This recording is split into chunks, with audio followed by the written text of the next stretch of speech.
गुरुदेव भगवान की, सच्चिदानंद भगवान की। अपरोक्ष ब्रह्म ज्ञान सो क्या है? प्रसंग तो कल हो गया था, फिर भी दोहरा ले। सच्चिदानंद परमात्मा ब्रह्म मैं हूँ, वो सच्चित आनंद रूप मैं हूँ। वैसे ये बात समझ में नहीं आती है, सीधा डायरेक्ट किसी को बोलो कि तू ही सच्चिदानंद परमात्मा है, विश्वास नहीं होगा।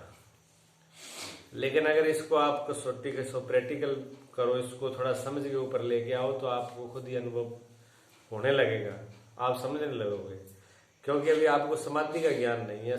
जहाँ तो समाधि लगा ली, मतलब ध्यान का अभ्यास करके, गहरा अभ्यास करे। वैसे बैठना चाहिए, जिनको जब तक ब्रह्म ज्ञान नहीं होता तब तक हर प्रयास करना चाहिए। शुभ कर्म भी करना चाहिए, सेवा भी करना चाहिए, स्मरण भी करना चाहिए, ध्यान करना चाहिए, जो सब कुछ करे। और जब करने की सामर्थ्य इच्छा खत्म हो जाए तो फिर सब कुछ त्याग कर दे। सब कुछ छोड़ देना, जहां तो सब कुछ छोड़ दे, कुछ भी ना करे अंदर से, सिर्फ जो गुरु ने आदेश दिया है ठीक है, उस पर दृढ़ हो जाए। जहां पर सब कुछ करे, जो करना से बाकी ना रहे, तो सब करने से क्या कि चित्त की वृत्तियां शांत हो जाएंगी। योगस चित्त वृत्ति निरोधा, चित्त वृत्तियों का निरोध हो जाएगा, रुक जाएंगी चित्त वृत्तियां। तब समाधि के अंदर कुछ झलकें आनी शुरू हो जाती हैं। ज्ञान तो नहीं होता, लेकिन कुछ झलक जरूर आती है। जैसे सरोवर के पास बैठ जाओ तो सरोवर का ज्ञान ना हो तो भी ठंडी लहर जरूर आएगी। अग्नि के पास बैठो तो बेशक अग्नि का ज्ञान नहीं है हमको, लेकिन उसका सेक तो आएगा। अब सेक आना और अग्नि का ज्ञान होने में फर्क है।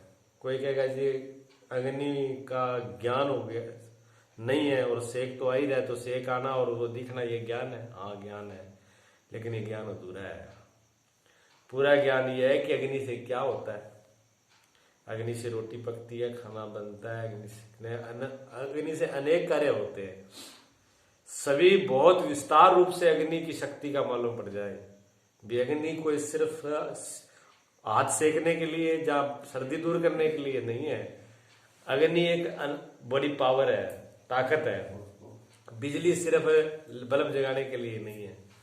बिजली से पता नहीं क्या क्या होता है। उसकी पावर का अनुभव हो जाना भी कोई बड़ी पावर है, ऐसा जानना, विस्तार मालूम पड़ना। तो मैंने आपको कहा था ब्रह्म शब्द का मतलब भी विस्तार होता है, फैलाव होता है। तो समाधि के अंदर एक तो वृत्तियों का शांत हो जाना, दूसरा कुछ अनुभव होना। दो चीज तो निश्चित है, कहते सत्य चित्त आनंद। सत्य मैं हमेशा रहता हूं, शायद इसका ये अनुभव पूरा नहीं होगा, लेकिन चेतन तो है। चेतन कहते हैं जानने वाले को भी, मैं जानने वाला तो हूं, ये बात तो निश्चित है। क्या जानने वाला हूं? ये हाथ क्या अपने आप को जानता है कि मैं हाथ हूं? नहीं जानता। ये तो हम जान रहे हैं, आप खुद जान रहे हो कि मैं हाथ को जान रहा हूं। क्या हाथ अपने आप को नहीं जान रहा? क्या आंख जानती है अपने आप को कि मैं आंख हूं? शरीर के कोई भी अंग है ऐसा नहीं जानता कि मैं ये हूं। पैर नहीं जानते। ऐसे आप मन की बात करो तो मन क्या अपने आप को जानता है कि मैं मन हूं? मन का भी निरीक्षण आप ही करते हो कि मन कैसा है, ठीक है ना। वैसे बुद्धि की भी कैसे काम कर रही है, अच्छा कर रही है कि बुरा कर रही है, किस्म बुद्धि में आ रहा है कि नहीं आ रहा, इसका निरीक्षण भी आप ही करते हो। जागृत का भी आप ही करते हो, सपने का भी आप करते हो, गहरी नींद का भी आपका ज्ञान जो है, चेतनता वो कभी खोती नहीं है, वो हमेशा बनी रहती है। तो चेतनपना इससे यह सिद्ध होता है कि आप चेतन हो। होता है कि नहीं होता? प्रैक्टिकल हो रहा है ना। ये तो आपके आ रही है अनुभव के अंदर, जो मैं बोल रहा हूँ आपके अंदर आ रहा है भी। हाँ ऐसा होता है, गलत तो नहीं है। ठीक। दूसरी बात उन्होंने क्या, आनंद रूप है।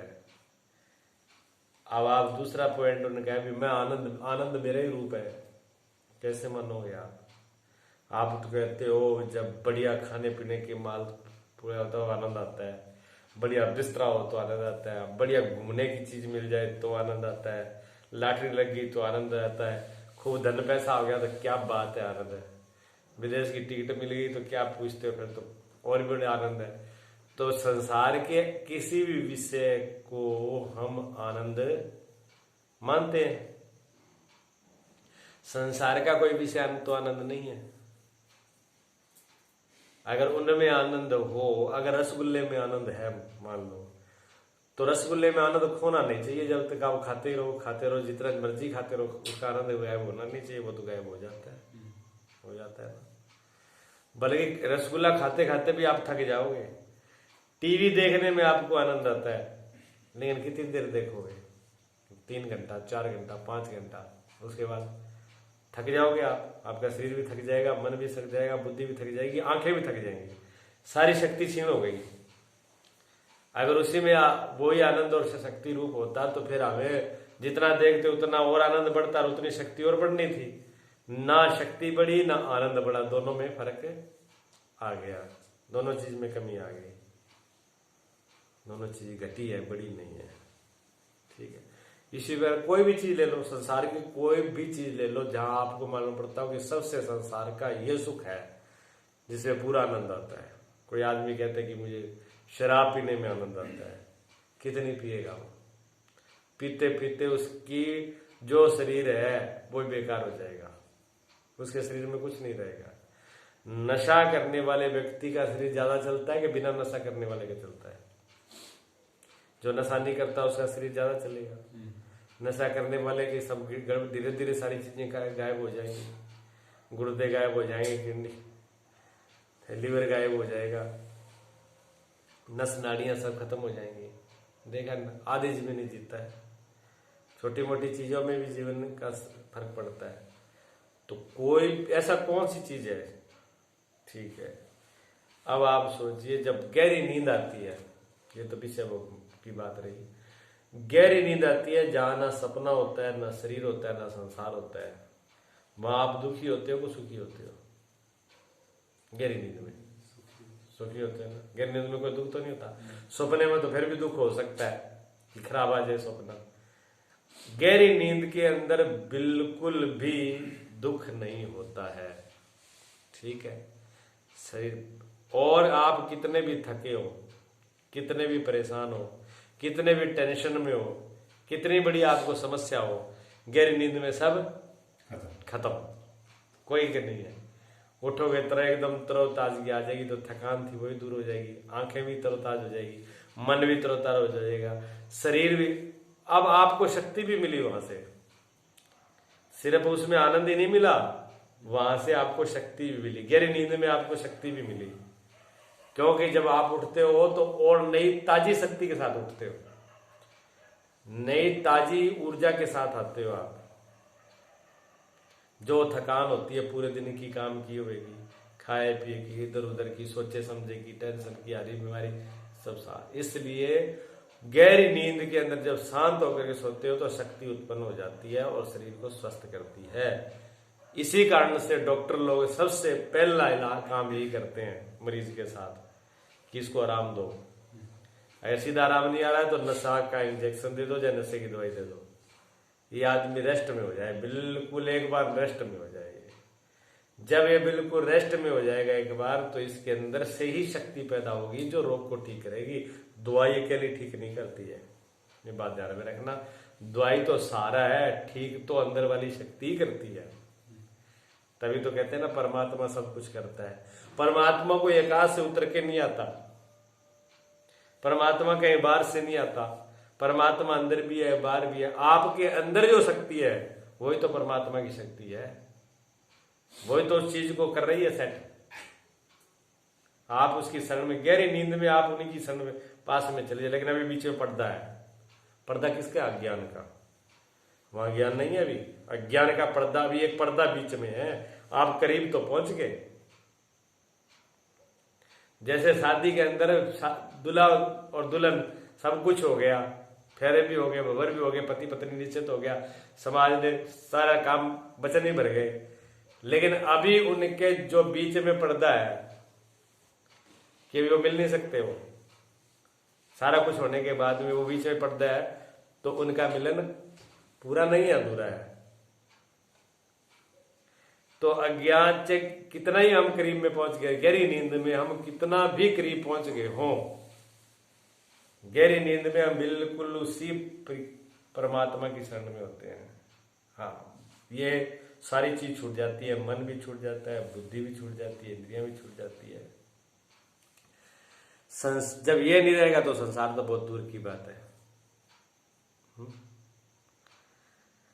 तो वहां पर दो चीज सिद्ध होती है, गहरी नींद में दो चीज सिद्ध हो रही है। आपका अनुभव है ये, इसी बात को बोल रहा हूं, क्योंकि आपको आपके अनुभव से ही आपको विश्वास होगा इस बात पर।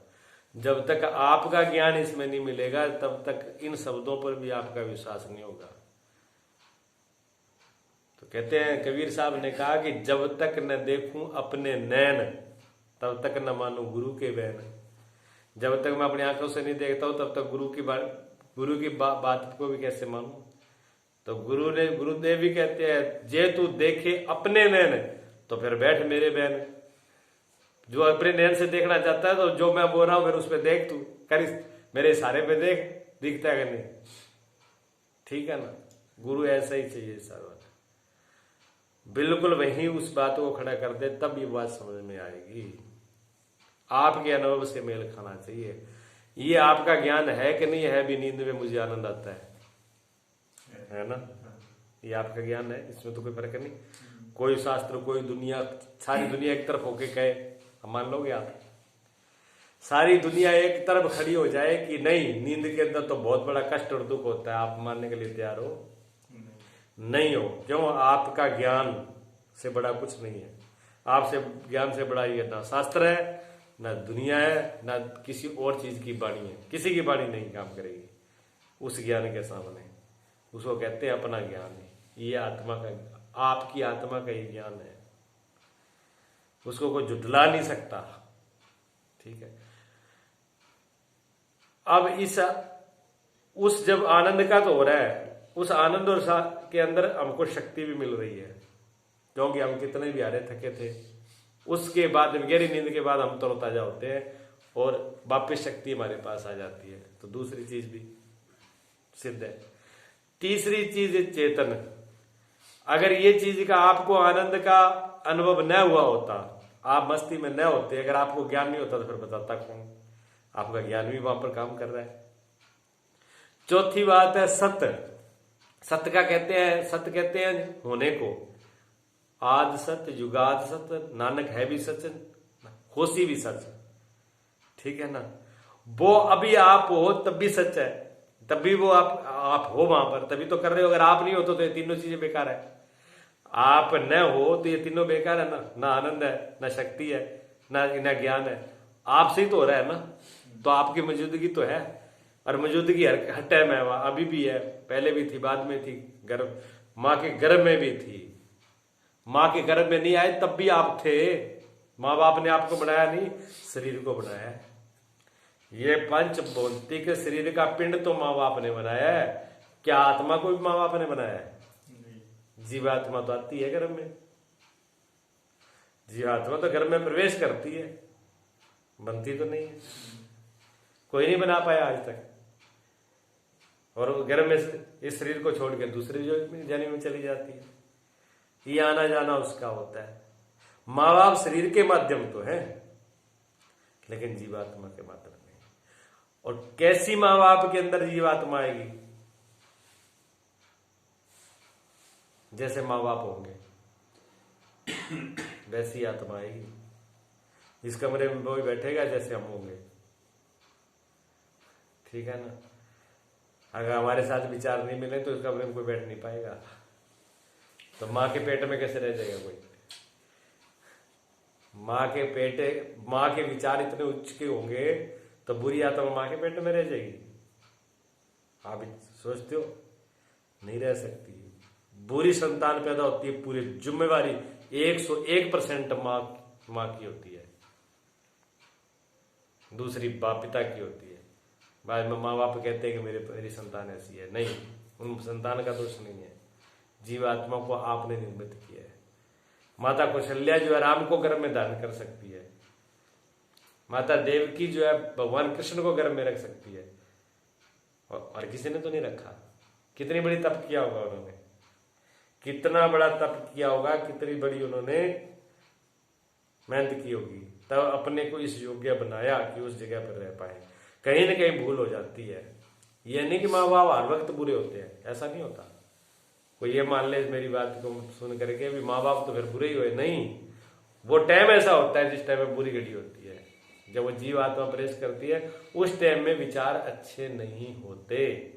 हो सकता है पिता नशे के अंदर हो, शराब पिए हो सकता है माता पिता के विचार अच्छे ना हो सका उसमें लड़ाई का माहौल घर पे बना रखा हो, उसी टाइम जीवात्मा का आना हो मन में से, मतलब कोई ऐसी घटना हो सकती है। बहुत सूक्ष्म बातें हैं, शास्त्रित बातें हैं, ये भी एक विज्ञान है। इसलिए कहते हैं संतान को भी हर किसी का अधिकार नहीं है जन्म देने का।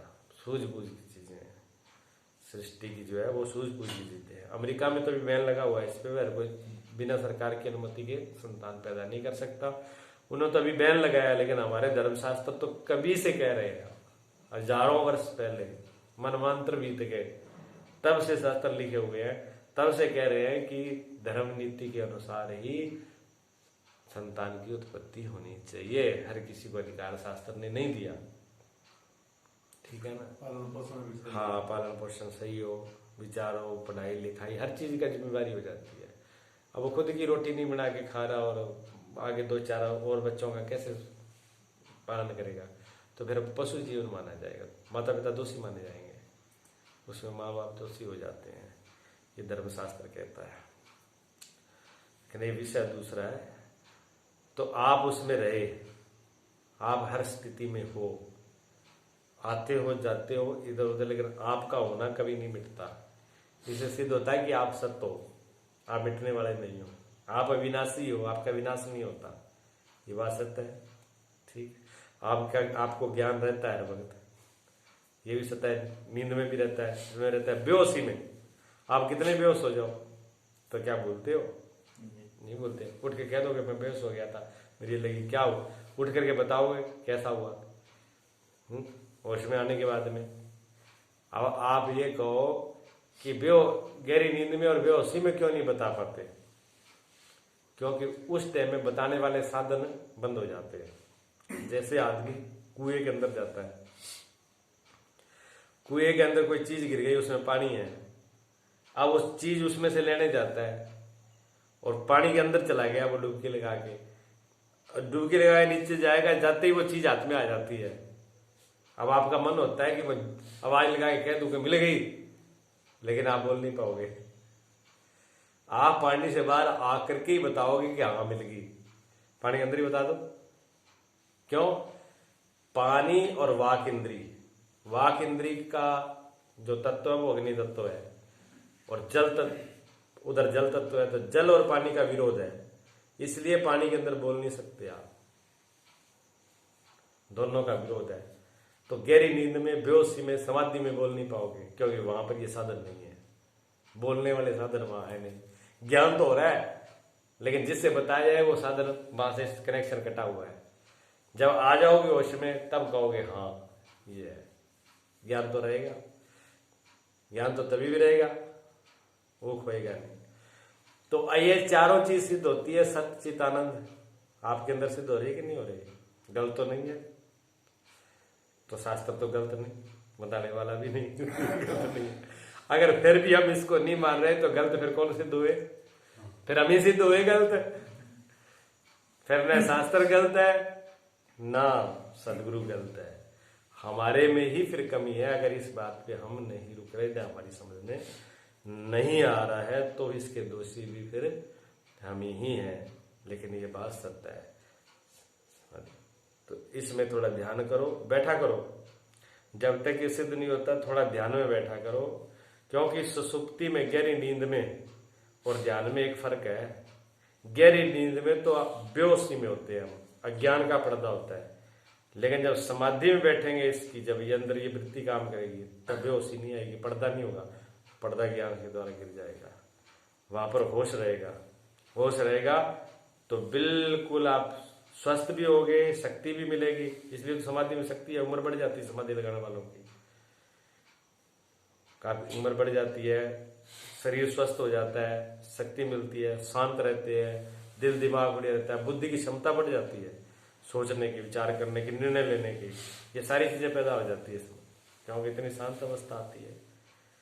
तो समाधि में ये करने से धीरे धीरे सारी चीजें उत्पन्न होंगी, बहुत कुछ मिलेगा। जीवन की ये जीवन के हीरे मोती हैं, ये अपने जीवन का, ये आने के बाद में मृत्यु और काल कुछ चीज नहीं है। लोग बातें करते हैं, अभी मैं एक बार जा रहा था, कहना तो बात आ जाती है सामने, कहनी पड़ती है, हालांकि हम इस विषय में किसी को कहना नहीं चाहते। मैं सिरसा पहली बार ही गया था रामदत्त जी के साथ, 2-4 साल हो गए था, कभी गया ही नहीं इधर।